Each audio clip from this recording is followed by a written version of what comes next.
감회가 새롭네요. 네. 비 오는 날이 여러분 성경에서 비가 상징하는 게 여러분 뭔지 아세요? 성령. 네, 성령이요. 성령을 뜻하더라고요. 언젠가 한번 동생이 자기 이름의 뜻을 자기 기도하면서 자기 이름의 뜻을 말한 적이 있어요. 기억나는지 모르겠는데 주님의 몸이 모여서 빛난다. 자기 한자를 풀어서 얘기하더라고요. 저도 질 수가 없잖아요.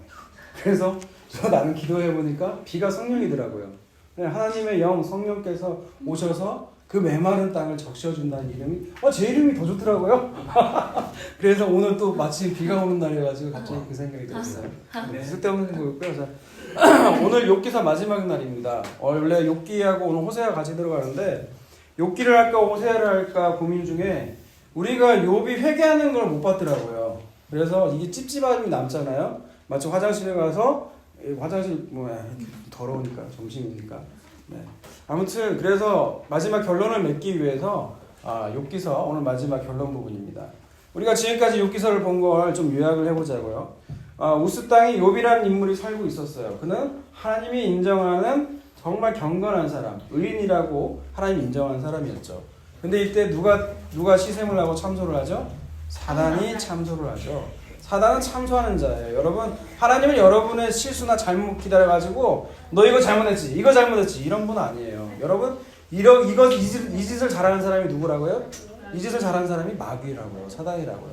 사람 가운데도 있잖아요. 사단 마귀질하는. 그런데 사단이 참소한 내용은 이거였어요. 뭐냐?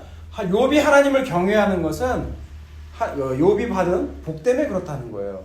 욥 봐보라고. 욥이 그냥 하나님 경외하겠냐고. 하나님 복 주셨으니까 경외하지. 욥에게 주신 복 다 걷어가 보라고. 어떻게 되나? 그래서 사단과 하나님 내기 시작했죠. 네, 그 결과 어떻게 됐어요? 욥은 하루아침에 재산도 날라가고 정말 귀한 자식들도 다 잃어버렸어요. 네, 그렇게 잃어버리고 나면 원망을 할 줄 알았는데 원망했어요? 안 했어요? 네. 원망을 안 하더래요. 네, 네, 맞아요. 그렇게 고백을 하더라는 거죠. 그러고 나니까 또 사단이 물러나지 않죠. 사단이 또 뭐라고 그래요? 가죽엔 가죽으로 생명에는 생명으로. 이 말이 무슨 뜻이라고 했어요? 사람은 지 몸뚱아리만 안다는 거예요. 그러니까 몸뚱아리를 쳐보라는 거죠. 그러니까 하나님이 뭐라고 해요? 생명만은 건들지 말라고 그러죠. 그리고 그 결과대로 욥에게는 악성 종기가 나서 기왓장으로 빡빡 긁기 시작해요. 그때도 욥은 원망했어요? 안 했어요? 원망? 안 했어요. 그때도 아니 봤잖아요. 우리가 1장과 2장을 근데 무슨 원망을 해요? 1장과 2장에서 원망 안 했어요. 1장과 2장에서? 네, 1장과 2장에서 원망 안 했어요. 긁으면서도 뭐라고 했죠? 욥이 뭐라고 했어요? 이거 맞추면 상이 있을 거예요? 네? 왜? 뭐라고 했죠? 네? 하나님한테 내가 복도 받았는데 화도 받지 않겠냐. 욥이 그 말을 했잖아요. 그런데 욥도요. 고난과 고통이 계속 시간이 지나도 멈추질 않으니까 3장에 가서 자기가 태어난 날을 저주하더라는 거예요. 그죠? 네, 그렇게 저주하더라는 거죠. 그리고 3장에 넘어가면서부터 계속해서 자기 태어날 저주하고 하나님의 일하심에 대해서 의문을 제기하는 거예요. 여러분, 저는 욥이 여기 3장부터가요. 욥이 진짜 하나님을 만나는, 진짜 신앙을 찾는 저 출발점을 저는 3장이라고 생각하거든요. 여러분, 사단은 공격한 게 뭐였어요?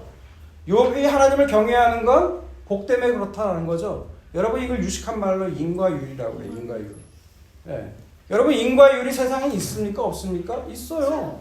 콩 심은 데는 콩 나고 팥 심은 데는 팥 나요. 예, 그거 하나님 세운 법칙이에요. 그런데 여러분, 그걸 가지고 하나님의 구원에 대해서도 그렇다고 생각하시면 안 돼요. 내가 기도하고 말씀 열심히 보면 내가 그만큼 거룩해지겠지. 내가 그만큼 내가 구원을 받을 수 있겠지 라고 생각하시면 안 돼요. 지금 욥이 가진 그 신앙의 출발점은요, 지금 그 인과율을 깨면서부터 시작된다는 거예요. 하나님에 대해서 진짜 일하심이 맞나? 거기서부터 의문점이 생기면서 욥은 진짜 신앙이 무엇인지 배워가고 있다는 거예요. 여러분, 욥은 이방 사람이었어요. 알고 계셨어요? 욥은 이방 사람이었어요. 아브라함과 거의 동시대 사람이거든요. 이방 사람인데 그 이방 사람에게 하나님께서 뭘 줘요? 신앙을 주고 믿음을 주시더라는 거예요. 저는 욥기 2번에 보면서 그걸 다시 봤거든요. 사실. 아무튼 이거에 대해서 이제 욥의 새 친구들이 등장하죠. 욥의 새 친구들이 등장하면서 이들이 갖는 논리가 뭐였어요? 욥, 네가 지금 이 꼴을 당한 건 네 죄 때문에 그렇다는 거죠. 이게 뭐예요? 이게 인과율이에요. 인과율.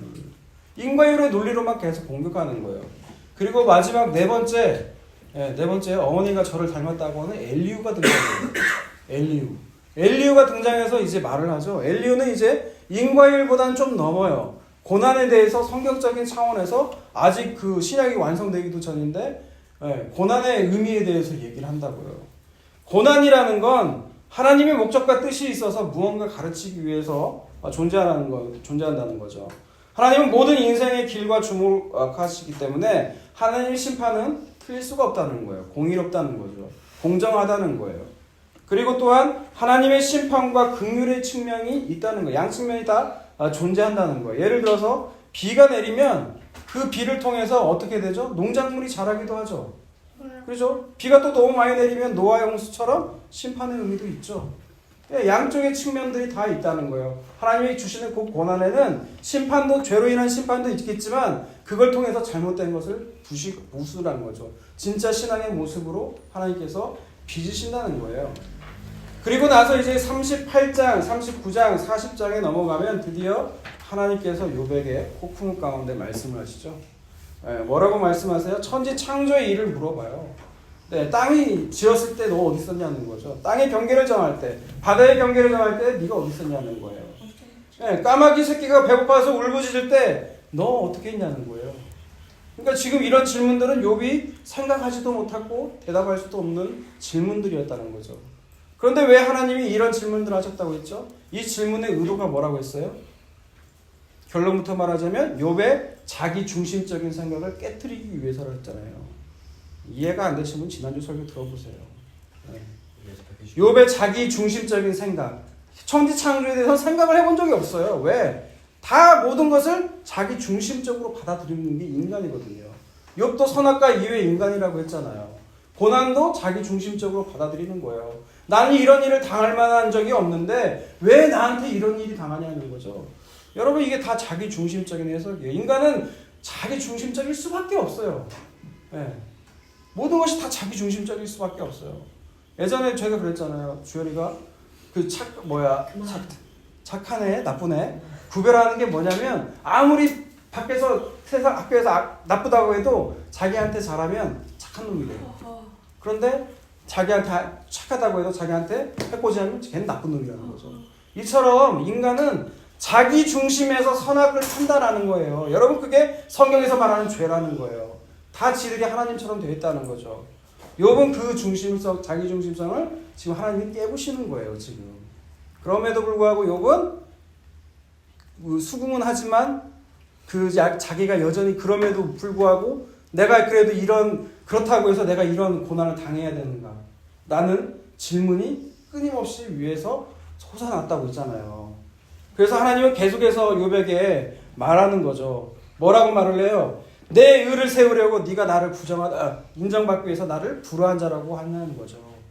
그렇게 책망하고 계시는 거예요. 그리고 더 나아가서 우리가 본문은 보지 않았지만 악과 사단의 상징으로 되는 땅과 바다의 짐승인 베야목과 리오야단을 말씀하세요. 그 말씀 뒤에. 베야목과 리오야단이라는 것은 사단을 상징하는 거거든요.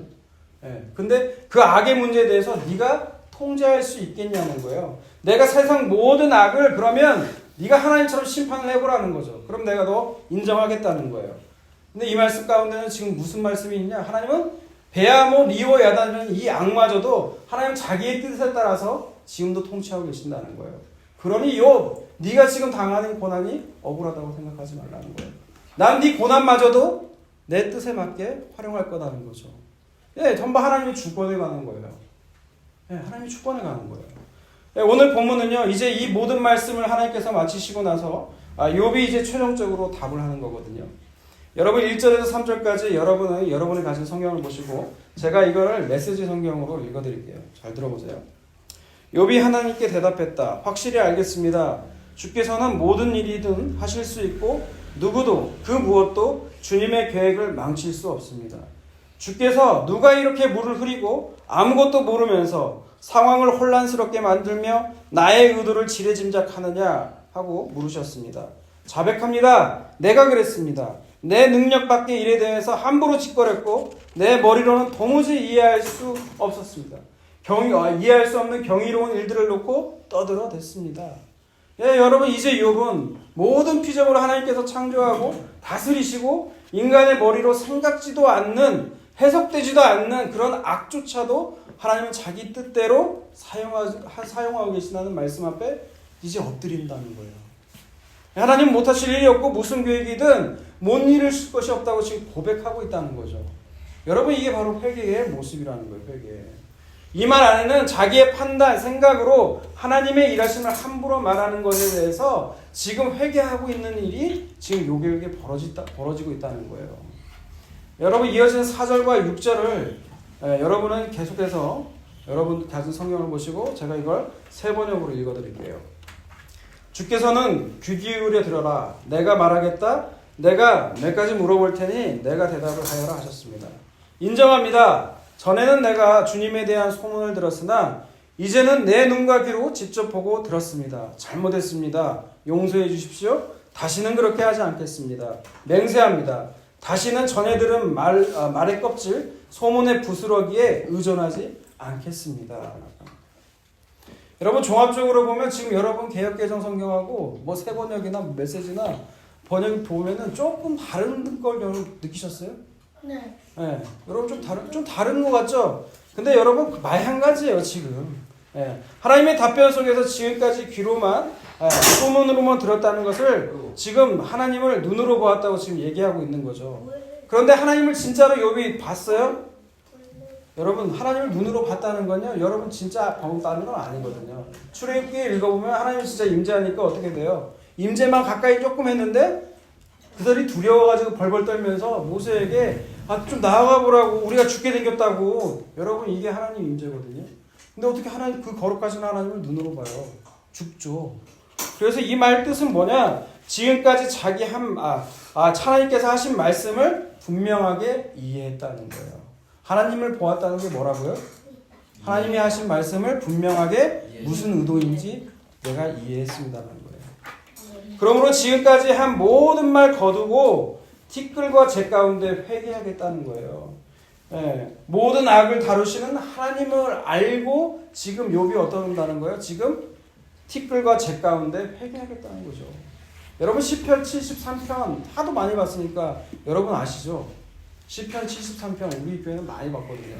73편에 보면 뭐가 나와요? 우리가 늘 고민하는 주제인 왜 의인이 고난을 받고 악인은 잘 되냐는 거예요. 하나님을 모르는 악인도 병도 안 걸리고 자자손손 잘 되고 나는 왜 이런 고난과 고통 가운데 있냐는 거죠. 나만 모자라서 내 새끼들마저도 왜 이 모양 이 꼴이 되냐는 거예요. 네, 그게 시편 73편 기자의 고민이었고 고통이었어요. 그런데 나중에 어떻게 이 문제가 결론이 나요? 이 시편의 기자가 드디어 성전 하나님의 임재가 임하자 그 악인의 종말을 알게 돼요. 그래서 이제 그 시편의 기자가 하나님을 찬양하는 걸로 끝을 맺게 되는 거죠. 욥도 지금 그 경우를 하는 거예요. 욥도 지금 말하는 것이 지금 똑같다는 거예요. 시편 74편이나 지금 욥도 똑같다는 거죠. 악의 최후가 어떤 것인지를 알고 나서 회개가 나오고 진짜 이제 하나님을 찬양하게 됐다는 것이죠. 여러분 천국의 비유를 말하는 마태복음 20장 여러분 좀 아실 거예요. 마태복음 여러분 20장 한번 볼까요? 여러분 마태복음 20장이 좀 내용이 기니까 다 읽지는 않을 거예요. 마태복음 20장 한번 보세요. 마태복음의 20장에 보면 그 천국의 비유에 대해서 일꾼을 모으는 자로 소개를 하고 있거든요. 제3시, 6시, 9시, 11시에 일꾼들을 모으잖아요. 그죠? 제3시라고 그러면 거기다가 여기 성경에 나오는 30면 플러스 6을 하면 오늘날 시간하고 똑같아요. 그래서 오늘날 시간으로 말하면 아침 9시 그리고 오후 12시, 오후 3시, 오후 5시에 일꾼들을 불러 모아요. 그리고 그 일꾼들에게 이제 정산을 하죠. 값을 지불한단 말이에요. 그런데 이게 어떻게 되는 것인지 아침 일찍 온 사람이나 저녁 늦게 1시간을 남겨놓은 오후 5시에 온 사람이나 다 똑같은 값을 받아요. 똑같은 일의 대가를 받는다고요. 그럼 누가 가장 불만이 많겠어요? 아침에 일찍 온 사람이 불만이 많잖아요. 그러니까 그 사람이 원망하면서 얘기를 하는 거예요. 아니 왜 나는 일찍 왔는데 왜 나는 더 안 주냐는 거죠. 오후 5시에 온 사람은 1시간밖에 일하는데 왜 다 똑같이 주냐는 거예요. 여러분 이게 우리 아니에요. 이게 우리. 예, 욥도 지금 그런 거고 다 마찬가지라는 거예요. 근데 그 주인이 뭐라고 말합니까? 15절 한번 읽어볼까요? 내가 내 것을 가지고 내 뜻대로 할 것이 아니냐. 내가 선함으로 네가 악하게 보느냐. 네, 여기서 우리 교회 표어가 등장해요. 이게 뭐예요? 내가 내 것 가지고 준다는데 네가 뭔 상관이냐 하는 거예요. 여기서 우리 교회 표어가 등장하잖아요. 우리 교회 표어가 뭐라고 했어요? 너나 잘해, 나나 잘하자. 예? 이거라고 했잖아요. 그러니까 내가 선함으로 네가 나를 악하다고 말하는 거죠. 욥기서의 표현으로 하면 네가 의롭다고 인정받으려고 날 불우한 자로 만드냐는 거예요. 예. 마태복음 아까 20장의 비유에 나오는 주인을 선하지 않고 악하다고 보는 그 하루 종일 아침부터 일찍 온 사람이나 욥 모두 다 뭐가 있는 거예요? 지금 자기 의가 있다라는 거예요. 욥도 자기 의가 있으니까 내가 이 고난을 당할 정도로 내가 잘못 살지 않았다고 얘기하는 거잖아요. 그렇죠?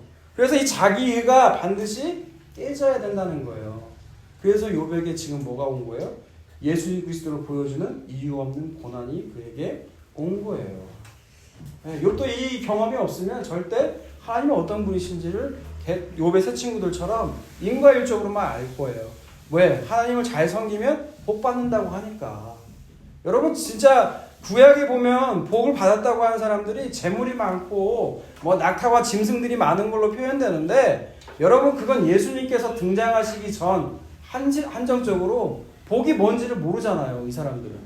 그죠? 그럼 사람들은 뭘 복 받았다고 얘기해요? 재물 많고 돈 많고 한 걸 복 받았다고 하잖아요. 그래서 성경은 할 수 없이 그 복 받은 자의 모습으로 좀 부유한 모습으로 나온 거예요. 근데 예수님이 등장하신 이후의 모습을 보라고요. 어디 성경에서 복 받았다는 것이 재물 많고 병 고치고 자식들 잘 되고 이걸 복이라고 얘기한 게 어디 있어요? 다 똑같이 결론 내잖아요. 복은 뭐라고 그래요? 영생, 예수 그리스도의 생명.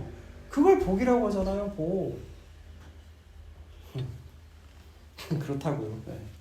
반응들이 없어가지고.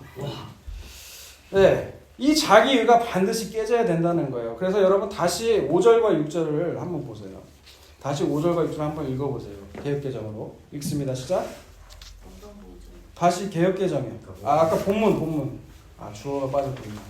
42장 5절과 6절. 내가 주께 대하여 귀로만 듣기만 하였사오나 이제는 눈으로 주를 배움나이다. 그러므로 내가 스스로 거두어드리고 티끌과 재 가운데서 회개하나이다. 네, 제가 아까 이 구절을 설명했잖아요. 주께 대해서 귀로만 듣기만 했는데 이제 눈으로 본다는 것은 뭐라고 했어요? 하나님의 뜻을 내가 분명히 알았습니다 라는 거죠. 그리고 분명히 알았다는 모습이 어떤 모습이에요? 6절에 자신의 말을 거두어드리고 티끌과 재 가운데에서 회개하는 것이 진짜 하나님 말씀과 의도를 알았다는 말씀에 대한 태도라는 거예요. 여러분 진짜 말씀 한 구절만 여러분 하나님 주신 성령이 비춰주신 조명 가운데 깨달으면 어떤 모습이 나오냐? 회개의 모습이 나올 수밖에 없다는 거예요. 여러분 성경에 나오는 티끌과 재, 좀 유식하게 얘기해서 히브리어로 에페르라는 건 같은 뜻이에요. 거의 어원이 같아요. 늘 자신이 이게 흙이라는 뜻이거든요. 티끌과 재. 자신이 하나님 앞에서 티끌과 재처럼 여러분도 티끌과 재가 막 귀중합니까? 귀중하면 제가 나눠드릴게요. 티끌과 여기 카페트 털면 티끌과 재 엄청 나오거든요. 네. 이게 여러분 귀중합니까? 하나도 안 귀중하잖아요. 근데 욥이 드디어 알았다는 거예요. 내가 어떤 존재? 티끌과 재 같은 존재라는 거예요. 뭐 앞에서? 하나님 앞에서. 여러분 그게 진짜 말씀을 아는 자들의 삶이고 인식이라는 거예요. 그러니까 내가 뭔가 대단한 것을 했다고 자랑하지 않는다는 거예요. 진짜 말씀을 아는 사람은. 여러분 복음서에도 나오잖아요. 내가 주의 이름으로 양과 염소에 비유해서 내가 주의 이름으로 막 이런 것도 있고 이런 것도 있고 자랑하는데 뭐라고 그래요? 내가 너를 알지 못한다고 하잖아요. 근데 의인들은 어때요? 의인이라고 하나님께서 인정하는 사람들은 어때요? 내가 굶주렸을 때 나를 먹는 걸 줬고 내가 헐벗었을 때 네 옷을 벗어줬고 내가 나그네 됐을 때 나를 돌봐주었다고 했을 때 그 양들은 뭐라고 그래요? 의인들은 뭐라고 말을 해요? 내가 언제 그런 일을 했는데요? 저 기억이 안 나는데요? 자기 자랑이 나올 수가 없다는 거예요. 예. 여러분 집에 가셔서 곰곰이 생각해 보세요. 내가 양인지 내가 염소인지. 예. 양은 자기 자랑이 없어요. 염소는 자기 자랑이 나올 수밖에 없다는 거예요. 여러분 사람을 하나님께서 뭘로 만드셨죠? 창세기에 흙으로 만드셨어요.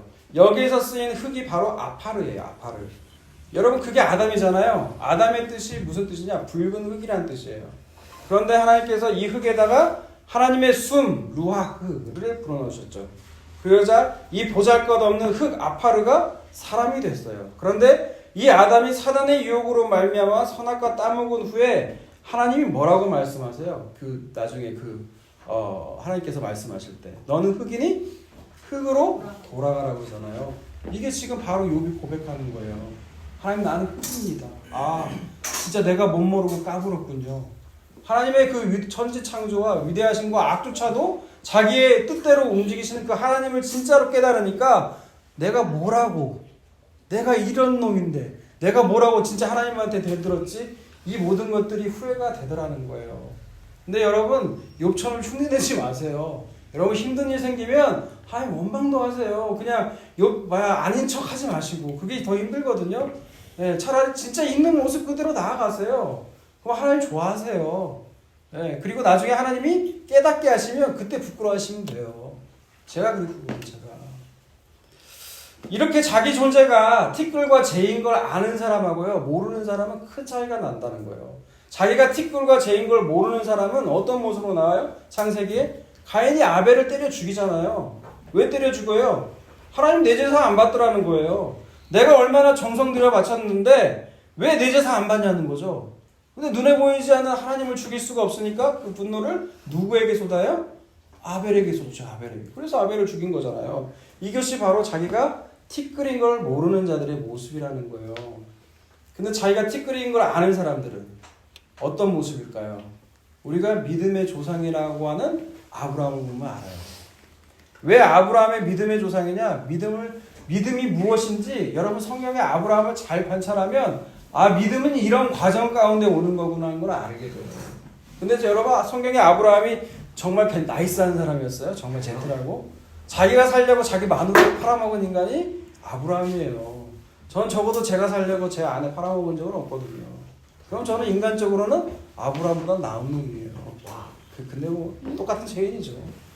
그런데 이런 아브라함을 하나님께서 어떻게 만들어요? 믿음의 사람으로 바꾸시잖아요. 그 믿음을 누가 줘요? 하나님께서 다 주시잖아요. 그 과정들을 보면. 근데 이 아브라함이요 나중에 소돔과 고모라를 하나님께서 멸하겠다고 하는 하나님의 뜻을 알게 됐을 때 그 아브라함이 어떻게 나와요? 그 땅을 위해서 중보하잖아요. 기도하잖아요. 의인이 있으면 하나님 어떡하세요? 이렇게 나오잖아요. 그런데 그 끝에 창세기 18장 27절에 뭐라고 얘기를 하냐면 나는 하나님 앞에서 나는 티끌이나 재와 같다고 얘기를 해요. 하나님 의인 있으면 어떻게 하세요? 어떡합니까? 라고 하는 말을 던지기 전에 여호와 하나님 앞에 아브라함이 뭐라고 한다고요? 창세기 18장 27절에 나는 티끌이나 재와 같은 존재입니다. 라는 거예요. 그러므로 여러분 성도는요 이 땅에 사는 동안 자기가 얼마나 땅의 티끌인지 재인지를 알고 예수 그리스도를 믿게 되는 것이 진짜 회개라는 거예요. 그런데 아직도 자기가 티끌과 재인 걸 모르고 예수의 이름으로 이 세상 복을 받자고 계속해서 기도하고 구한다면 그 사람은 아직 예수님이 누구인지를 모른다는 거죠. 그럼에도 하나님은요 우리의 존재가 티끌인과 재인 걸 아시기 때문에 우리에게 긍휼을 베푸세요. 여러분 시편을 볼까요? 시편 103편을 봅시다. 시편 103편. 아까 제가 주한이한테 질문한다고 했는데 이제 질문할게요. 모르면 꿀밤이라고 했어요. 주한이 앞에 오셔야 될 텐데. 103편 10절에서 14절까지를 한번 여러분 읽도록 합니다. 103편 10절에서 14절 시작. 우리의 죄를 따라 우리를 처벌하지 아니하시며 우리의 죄악을 따라 우리에게 복종하시지는 아니하셨으니 이는 하늘 땅에서 높음같이 그를 경외하는 자에게 그의 인자하심이 크심이로다. 동이 서에서 먼 것 같이 우리의 죄가를 우리에게서 멀리 옮기셨으며 아버지가 자식을 긍휼히 여긴 같이 여호와께서는 자기를 경외하는 자를 긍휼히 여기시나니 이는 그가 우리의 체질을 아시며 우리가 단지 먼지 뿐임을 기억하시는 것입니다. 아멘. 저는 시편 103편 참 좋아하거든요. 네. 이게 뭐냐면 다윗의 시인데요. 모세를 통해 이스라엘 통해 하나님께서는 어떤 분이신지 알리셨다고 말씀하세요. 하나님은 공의로우시지만 그 공의보다는 긍휼이 더 크시다는 거예요. 여러분 긍휼이라는 것이 레브거든요. 그게 그 어머니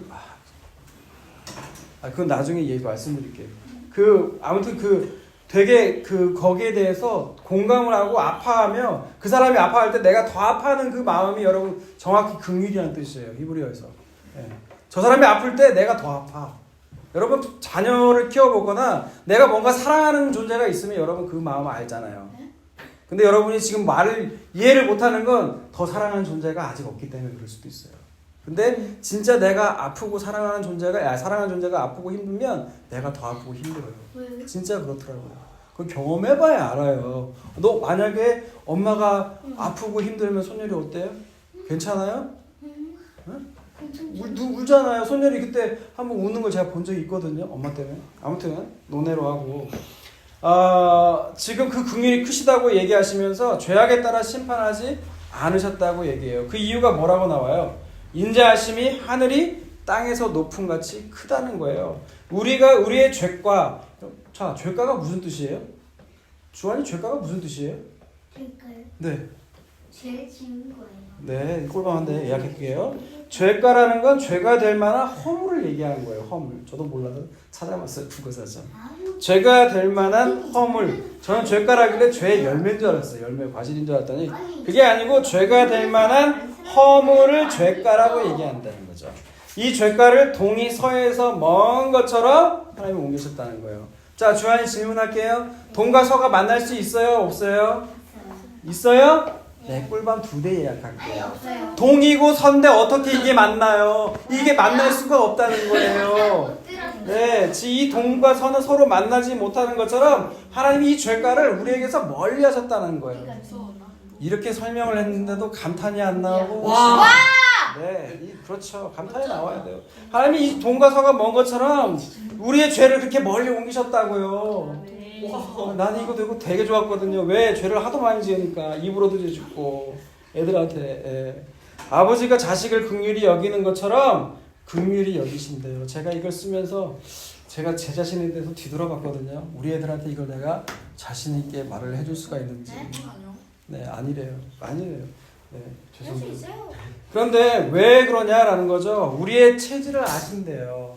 자, 주한이 3번째 질문. 체질이 무슨 뜻이에요? 네? 야채 체질. 태어날 때부터 갖고 있는 몸의 성질을 체질이라고 불러요. 네. 이 체질을 아신다는 거예요. 하나님은 지으신 분이잖아요.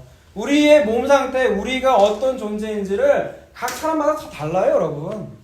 어떤 사람은 뜨거운 거 좋아하는 사람이 있고, 어떤 건 차가운 거 좋아하는 사람이 있고, 다 달라요. 전부 다 다르더라고요. 그런데 하나님께서는 우리의 몸의 체질을 아시고, 우리가 먼지인 것을 아셨다는 거예요. 그래서 여러분 죄 지을 때 바로바로 즉각적인 처벌이 안 오는 거예요. 하나님이 지금 참으시는 거예요. 제가 참고 있는 거예요. 네.